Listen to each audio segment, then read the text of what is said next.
বিদ্যালয়ে না bike racing track. হিজল উচ্চ বিদ্যালয়ে বারান্দায় বাইক স্ট্যান্ড, শিক্ষক শিক্ষিকারা নির্বিকার।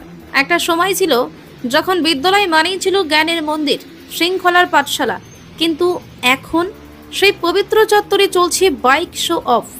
মুর্শিদাবাদের ঐতিহ্যবাহী হিজল উচ্চ বিদ্যালয় উচ্চ মাধ্যমিক, যেখানে 1963 সাল থেকে গড়ে উঠেছে অগণিত শিক্ষার্থীর ভবিষ্যৎ, আজ সেখানে ঘটে গেল এক বিতর্কিত চাঞ্চল্যকর ঘটনা।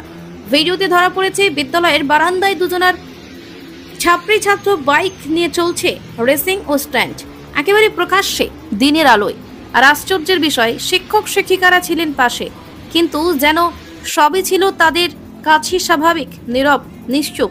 প্রশ্ন উঠছে, কেন এই নীরবতা? শিক্ষকেরা কি আর নিরাপদ নন? কিছু বললেই কি পড়তে হবে রাজনৈতিক বা সামাজিক চাপের মুখে, নাকি বিদ্যালয়ের ভিতরেই হারিয়ে গেছে নিয়ন্ত্রণ? বিদ্যালয়ের অভ্যন্তরে এই বেপরোয়া আচরণ শুধু শৃঙ্খলা ভাঙছে না, প্রশ্ন তুলছে প্রশাসন, শিক্ষক, সমাজ এবং অভিভাবকদের দায়িত্ববোধ নিয়েও। এমন ঘটনার ভিডিও ছড়িয়ে পড়তে নেট মাধ্যমে ক্ষোভের ঝড়। এটাই কি আগামী প্রজন্ম? স্কুলে যদি বাইক রেস হয়, তবে পড়াশোনা কোথায়? স্থানীয় বাসিন্দাদের দাবি, অবিলম্বে দোষীদের বিরুদ্ধে কঠোর ব্যবস্থা নিতে হবে। বিদ্যালয়ের মর্যাদা রক্ষা করতে প্রশাসনকে জিরো টলারেন্স দেখাতে হবে।